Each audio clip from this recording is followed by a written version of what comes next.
Hi friends, welcome to competitive cracker. എൻ്റെ പേര് വന്ദന.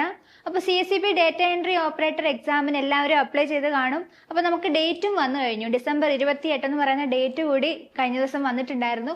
അപ്പോൾ നമുക്കിനി വളരെ ചുരുങ്ങിയ ദിവസം കൂടി ഉള്ളൂ അല്ലേ? ഏകദേശം ഒരു മാസം അടുപ്പിച്ച് അത്ര മാത്രം നമ്മുടെ കയ്യിലുള്ളൂ.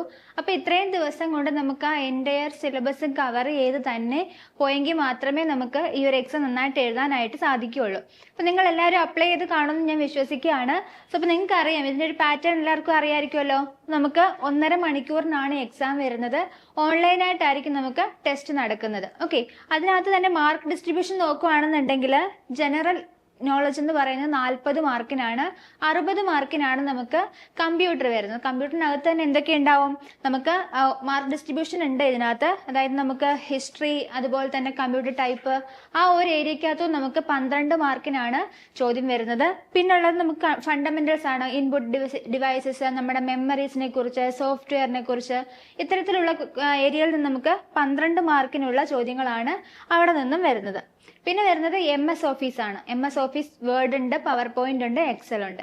ഇത്രയും കൂടിയാണ് നമുക്ക് 60 മാർക്ക് നേടാനായിട്ട് സാധിക്കുന്നത്. അപ്പൊ നമുക്ക് ഈ ഒരു 60 മാർക്ക് എന്ന് പറയുന്നത് നമുക്ക് നമ്മുടെ കയ്യിൽ സുരക്ഷിതമായിട്ട് വെക്കാൻ പറ്റുന്ന ഒരു ഏരിയ ആണ്. അപ്പൊ അതിനകത്ത് നമുക്കറിയാം, ഒരു പ്രീവിയസ് ഇയർ പാറ്റേൺ ഒക്കെ നോക്കി പഠിക്കുകയാണെന്നുണ്ടെങ്കിൽ നമുക്ക് കൃത്യമായിട്ടും ആൻസേഴ്സ് എഴുതാനായിട്ട് സാധിക്കുന്നുണ്ട്. പിന്നെ വരുന്ന 40 മാർക്കിന്റെ ഒരു GK ആണ്. 40 മാർക്കിനെ ഉള്ളൂ എങ്കിൽ തന്നെയും അവിടെ നിന്ന് ചോദിക്കുന്ന ചോദ്യങ്ങൾ വളരെ സ്റ്റാൻഡേർഡ് ഉള്ള നല്ല ചോദ്യങ്ങളാണ് 40 മാർക്കിന് GK എന്ന് പറയുന്ന ഏരിയക്കകത്തുനിന്ന് നമുക്ക് ചോദിച്ച് കണ്ടിട്ടുള്ളത്. അപ്പോൾ അത് നോക്കുകയാണെന്നുണ്ടെങ്കിൽ നമ്മൾ കോൺസ്റ്റിറ്റ്യൂഷൻ അറിയണം, അതേപോലെ തന്നെ 5 ഇയർ പ്ലാൻസിനെ കുറിച്ച് അറിഞ്ഞിരിക്കണം, ഇന്ത്യയുടെ ജോഗ്രഫി, അതുപോലെ തന്നെ വേൾഡ് ജോഗ്രഫി. ഓക്കെ, അപ്പൊ ഇങ്ങനെയുള്ള അല്ലെങ്കിൽ എർത്തിന്റെ സ്ട്രക്ചറിനെ കുറിച്ച് അറിഞ്ഞിരിക്കണം. അപ്പൊ ഇത്തരത്തിലുള്ള ചോദ്യങ്ങളൊക്കെ നമ്മുടെ GK പാർട്ടിന്ന് വരുന്നുണ്ട്. പിന്നെ അതിനെപോലെ തന്നെ എന്തുണ്ട്, നമുക്ക് general science, okay, physics, chemistry, അതുപോലെ തന്നെ ബയോളജി. ഇതിനകത്തുനിന്ന് 3-നുള്ള ചോദ്യങ്ങളും ഇവിടെ വരാറുണ്ട്. നമ്മുടെ പ്രീവിയസ് ഇയർ ക്വസ്റ്റ്യൻസിനകത്തൊക്കെ നമ്മൾ കണ്ടിട്ടുള്ള ഒരു ഭാഗം കൂടിയാണ്. ഓക്കെ, അപ്പം നമുക്ക് ഇത് മനസ്സിലാക്കണം എന്നുണ്ടെങ്കിൽ നമുക്ക് പ്രീവിയസ് ഇയറിന്റെ ആ ഒരു പാറ്റേൺ മനസ്സിലാക്കിയെങ്കിൽ മാത്രമേ നമുക്ക് അടുത്തൊരു എക്സാം നന്നായിട്ട് എഴുതാനായിട്ട് സാധിക്കുകയുള്ളൂ. അപ്പം നമ്മൾ കുറച്ചും കൂടെ എന്ത് ചെയ്യണം, ഇനി വരുന്ന ദിവസങ്ങൾ കുറച്ചും കൂടെ ഫോക്കസ് ആയിട്ട് സ്ട്രക്ചേർഡ് ആയിട്ട് തന്നെ എന്ത് ചെയ്യണം, പോയെങ്കിൽ മാത്രമേ നമുക്ക് ആ സിലബസ് കവർ ചെയ്ത് പ്രീവിയസ് ഇയർ പാറ്റേൺ മനസ്സിലാക്കി എക്സാം എഴുതാനായിട്ട് സാധിക്കുള്ളൂ. ഓക്കെ, അപ്പൊ അതിനായിട്ട് നമ്മൾ ഒരു പുതിയ 30-ഡേ ബാച്ച്, ഒരു ക്രാഷ് ബാച്ച് നമ്മൾ സ്റ്റാർട്ട് ചെയ്യുന്നുണ്ട്. അതിന്റെ ഒരു ടൈം ടേബിൾ എന്ന് പറയുമ്പോൾ നമുക്ക് Day 1 ഈ ഒരു മന്ത് ഫസ്റ്റിൽ തന്നെ നമ്മൾ സ്റ്റാർട്ട് ചെയ്യുകയാണ്. അപ്പം 28-ന് മുമ്പായിട്ട് തന്നെ എന്ത് ചെയ്യണം, നമുക്ക് ഇത്രയും ദിവസം കൊണ്ട് നമുക്ക് ആ എൻറ്റയർ സിലബസ് കവർ ചെയ്ത് ലൈവ് സെഷൻസിലൂടെ തന്നെ നമുക്ക് ക്വസ്റ്റ്യൻസ് ഒക്കെ മനസ്സിലാക്കി പോയെങ്കിൽ മാത്രമേ നമുക്ക് ഈ ചുരുങ്ങിയ ദിവസം കൊണ്ട് കംപ്ലീറ്റ് ചെയ്യാനായിട്ട് സാധിക്കുകയുള്ളൂ. അപ്പൊ ഇത് നോക്കുകയാണെന്നുണ്ടെങ്കിൽ ഞാനിപ്പോൾ പറഞ്ഞതുപോലെ തന്നെ നമുക്ക് ചോദ്യങ്ങൾ വരുന്ന ഏരിയാസ് ഫോക്കസ് ചെയ്തെങ്കിൽ മാത്രം നടക്കുകയുള്ളൂ കാര്യം. അപ്പൊ അതുകൊണ്ട് ഇതെന്ന് പറയുന്നത് നമുക്ക് Day 1 മുതലുള്ള ഒരു ടൈം ടേബിൾ ആണ്. ഇപ്പൊ പറഞ്ഞതുപോലെ തന്നെ world history, world geography, Indian geography, പിന്നെ അതേപോലെ തന്നെ കോപ്പറേഷനിൽ നിന്നുള്ള ചോദ്യങ്ങൾ വരാറുണ്ട്. ബേസിക് കോപ്പറേഷൻ ബേസ്ഡ് ആയിട്ടുള്ള ക്വസ്റ്റ്യൻസ് ഉണ്ട്, സയൻസ് ഉണ്ട്.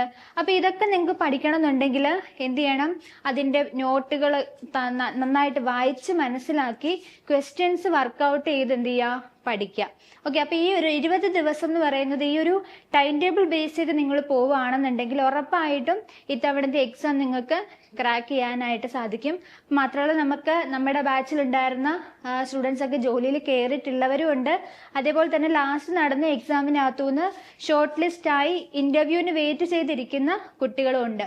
ഓക്കെ, അപ്പോൾ ഉറപ്പായിട്ടും നമ്മുടെ ഈ ഒരു ബാച്ചിനകത്ത് ജോയിൻ ചെയ്ത് കഴിഞ്ഞാൽ നിങ്ങൾക്ക് ഉറപ്പായിട്ടും അടുത്ത ഒരു എക്സാം ക്രാക്ക് ചെയ്യാനും നമുക്ക് അടുത്ത ജോലിയിലേക്ക് പ്രവേശിക്കാനായിട്ട് നിങ്ങൾക്ക് ഉറപ്പായിട്ടും സാധിക്കും. അപ്പോൾ ഈ ഒരു പാറ്റേണോട് കൂടി ഞാൻ ഈ പറഞ്ഞതുപോലെ ടൈം ടേബിൾ ബേസ് ചെയ്ത് പ്രീവിയസ് ഇയർ ക്വസ്റ്റ്യൻസിനെ അനലൈസ് ചെയ്ത് പഠിച്ചുകൊണ്ട് മാത്രം എന്ത് ചെയ്യുക, നിങ്ങൾ അടുത്തൊരു എക്സാമിനെ ഫേസ് ചെയ്യാനായിട്ട് പോവുക.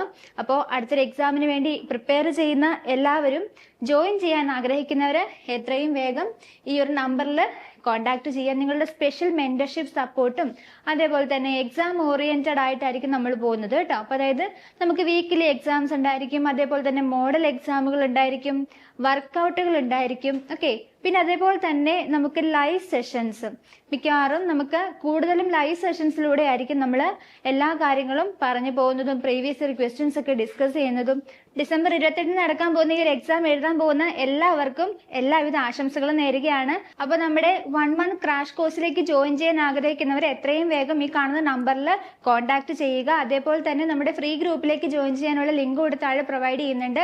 അതിൽ വഴി എന്ത് ചെയ്യുക, ഗ്രൂപ്പിലേക്കും കൂടെ ജോയിൻ ചെയ്യുക. അപ്പോൾ ബാങ്ക് എക്സാമുകളുമായിട്ട് റിലേറ്റ് ചെയ്തിട്ടുള്ള അപ്ഡേഷൻസ് അറിയാനായിട്ട് ഞങ്ങളുടെ ചാനൽ കൂടെ സബ്സ്ക്രൈബ് ചെയ്യുക, ഷെയർ ചെയ്യുക. താങ്ക്